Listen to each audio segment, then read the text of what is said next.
Salut à tous les frérots, j'espère que vous allez bien et que tout se passe pour le mieux de votre côté. On se retrouve aujourd'hui pour parler un petit peu du mercato du Paris Saint-Germain parce que oui, ça commence clairement à s'activer. Franchement, ça me fait extrêmement plaisir. Je sais que beaucoup de supporters du Paris Saint-Germain étaient inquiets depuis quelques jours et c'est totalement compréhensible. Mais moi, j'ai pas arrêté de vous le dire. Je pense que le club est en train de travailler en sous-marin et c'est peut-être ce qui est en train de se passer. Moi, j'ai toujours fait confiance à Luis Enrique et à Campos. Je pense qu'ils travaillent, je pense qu'ils l'ont vu. On a quand même quelques besoins, même si on est champion d'Europe. Il faut quand même, selon moi, renforcer un petit peu l'effectif du Paris Saint-Germain. Mais avant que la vidéo commence, merci à toutes les personnes qui vont liker, commenter, partager et s'abonner. C'est grâce à vous que j'en suis là. Depuis quelques jours, voire même depuis quelques heures, le mercato du Paris Saint-Germain est ultra actif.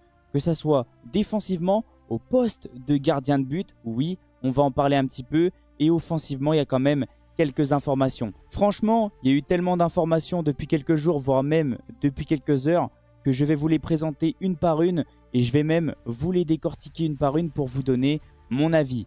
On va déjà commencer par Magnès Akliouche. Parce que oui, il y a beaucoup de supporters du PSG qui ont envie qu'il vienne dans la capitale française. Et c'est totalement compréhensible. Par contre, le souci, c'est que j'ai l'impression que Monaco en demande beaucoup trop.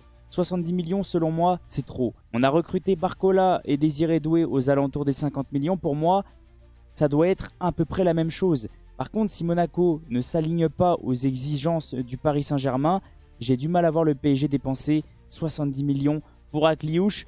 Mais selon Romain CG75, Magnès Akliouche, toujours une priorité pour le PSG qui veut recruter 3 joueurs pour ce mercato.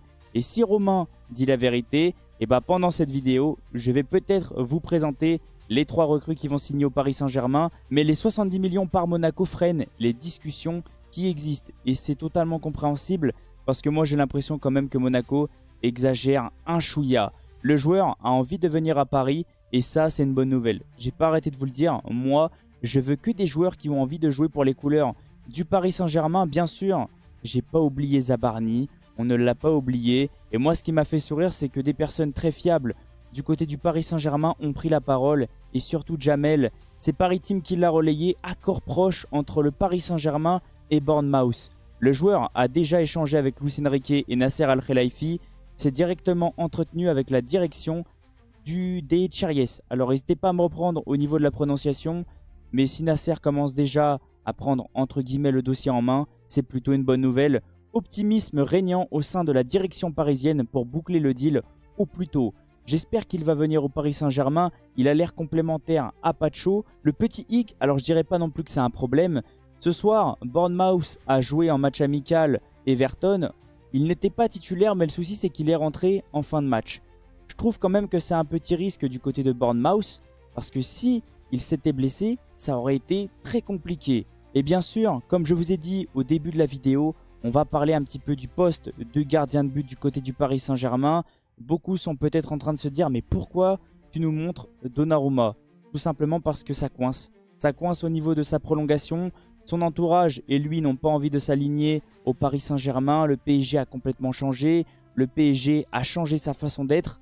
Alors, je dirais pas qu'on est passé de pigeon à radin, mais pour moi, c'est tout comme. Et selon Sacha Tavolieri, l'entourage de Gianluigi Donnarumma s'active fortement pour trouver une solution à l'Italien sur le marché. Galatasaray est concrètement intéressé, mais ce ne sont pas les seuls à avoir reçu le dossier du Napolitain sur la table.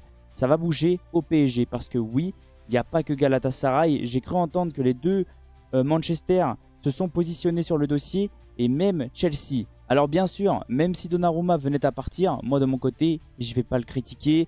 Merci à lui pour ce qu'il a fait pour le club. Merci à lui de nous avoir emmenés en finale de Ligue des Champions. Mais c'est comme ça. Si le Paris Saint-Germain n'a pas fait de fleurs aux autres joueurs, je vois pas pourquoi il le ferait à lui. C'est comme ça. C'est la nouvelle politique du Paris Saint-Germain. Et on pourra rien y faire. Mais bien sûr, on le sait tous.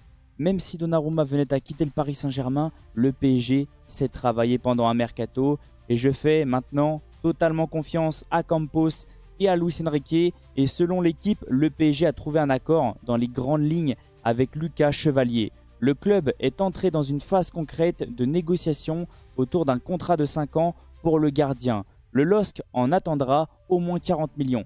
Franchement, c'est pas non plus trop exagéré. La saison dernière, je crois que Lille réclamait aux alentours des 70 millions. Là, ils ont un petit peu baissé parce que oui, son contrat se finit dans 2 ans. 40 millions, c'est pas non plus trop exagéré. Si on arrive à vendre Donnarumma aux alentours des 40-50 millions, on ne sera pas perdant. Et bien sûr, comme je vous ai dit juste avant, les deux Manchester sont en course pour Gianluigi Donnarumma. Les Parisiens donneront le feu vert au départ du gardien italien lorsqu'ils auront assuré la signature de Lucas Chevalier. Le PSG gère parfaitement bien son mercato et comme on peut le voir, Sacha Tavolieri a continué à sortir des informations comme révélé en exclusivité. Discussion confirmée avec le Paris Saint-Germain pour Lucas Chevalier. Lille négocie avec le Paris Saint-Germain et cherche un gardien pour le remplacer. Nouveau rendez-vous prévu ces prochains jours pour trouver l'accord. Chevalier a donné son feu vert et ça c'est une bonne nouvelle. C'est un peu comme Barcola, Désiré Doué, Magnès Akliouche. On est en train de recruter entre guillemets tous les prospects, tous les cracks qui jouent en Ligue 1 en ce moment. Et je trouve que c'est une bonne nouvelle. Rassembler tous les cracks dans la capitale française pour déjà améliorer notre image, je trouve que c'est une bonne nouvelle. Et même pourquoi pas les faire progresser pour qu'ils puissent tous aller jouer en équipe de France. Et comme on peut le voir, il n'y a pas qu'en France qu'il y a eu pas mal d'informations. Même en Italie, ça commence à sortir.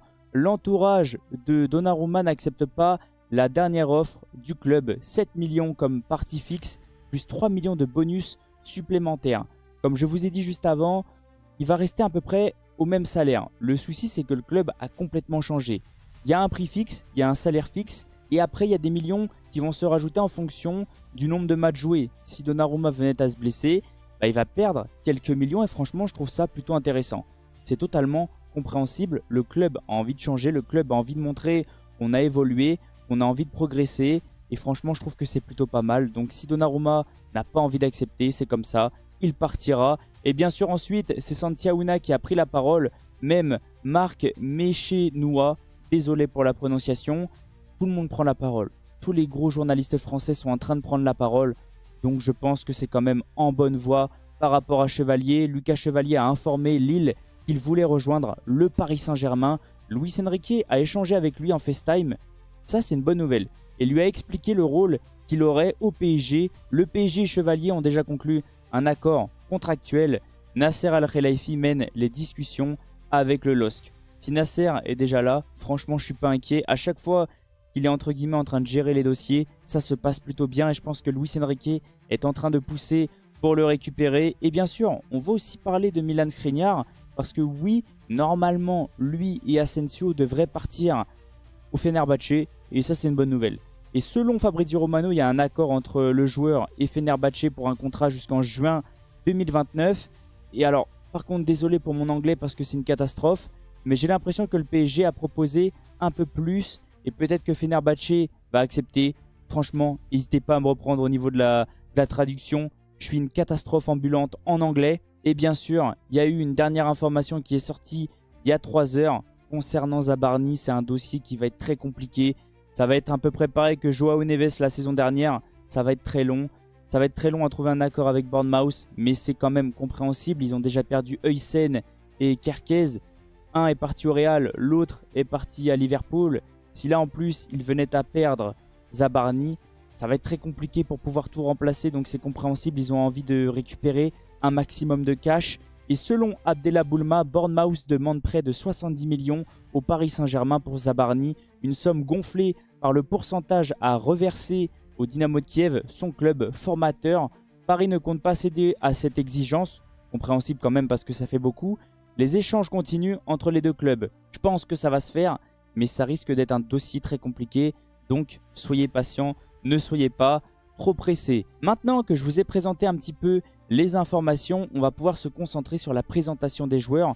Et on va déjà commencer par Lucas Chevalier. Je pense que tout le monde le connaît, je ne vais rien vous apprendre, mais je préfère quand même vous le présenter. Lucas Chevalier est un joueur de Lille, il mesure 1,89 m, donc on ne va pas non plus perdre trop en taille parce que je crois que Donnarumma est à 1,96 m. Numéro 30, il a 23 ans, il est encore jeune, il est plus jeune que Donnarumma, donc il a encore une énorme marge de progression.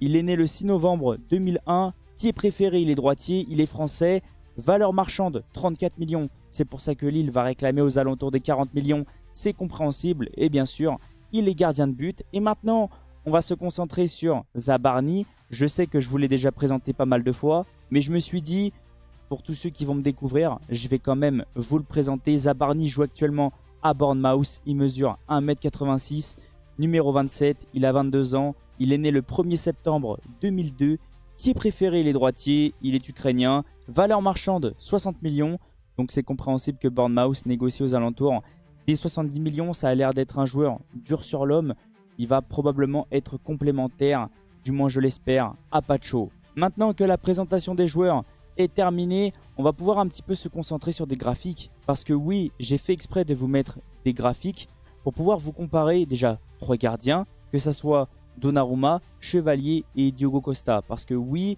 Costa est entre guillemets la deuxième option du côté du Paris Saint-Germain si on n'arrive pas à signer Chevalier. Et on va déjà se concentrer sur le premier graphique. Donnarumma est en bleu, Chevalier en rouge et Costa en vert. Et comme on peut le voir, Chevalier est quand même plutôt intéressant, même Costa c'est très fort. Mais quand on regarde bien le graphique, on peut voir que Donnarumma est un chouïa en dessous des deux autres. Moi ce qui me plaît c'est au niveau du jeu au pied. Alors bien sûr, Chevalier c'est un peu plus compliqué au niveau de son jeu au pied quand c'est des longs ballons. Mais jeu court, ça a l'air d'être un très bon gardien. Donnarumma est en dessous des deux autres. Par contre, Costa est un tout petit peu au-dessus des deux autres au niveau des jeux longs.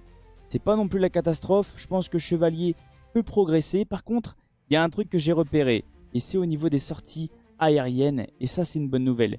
Même si Chevalier est un chouïa plus petit que Donnarumma, on peut le voir. Il est clairement au-dessus. J'allais dire il est un peu au-dessus, mais il est clairement au-dessus de Donnarumma. C'est carrément le double. Et par contre, Costa, c'est un peu plus compliqué. Au niveau du pourcentage des arrêts, comme on peut le voir, Donnarumma 46%, 76% du côté de Chevalier et 73% du côté de Diogo Costa. C'est des gardiens plutôt intéressants, c'est des gardiens ultra forts, mais j'ai l'impression que Chevalier et Costa sont un peu plus complets que Donnarumma. C'est pas non plus la catastrophe, mais je préfère vous prévenir, même si on venait à perdre Donnarumma, c'est pas non plus un séisme, on pourra quand même le remplacer plutôt intelligemment, et j'ai fait exprès de vous mettre un deuxième graphique. Et là, il y en a qui vont me dire, mais pourquoi Pacho, pourquoi Zabarni? Il n'y en a aucun des deux qui va partir. Pacho ne va pas partir. C'est pour vous montrer un petit peu la complémentarité entre les deux joueurs.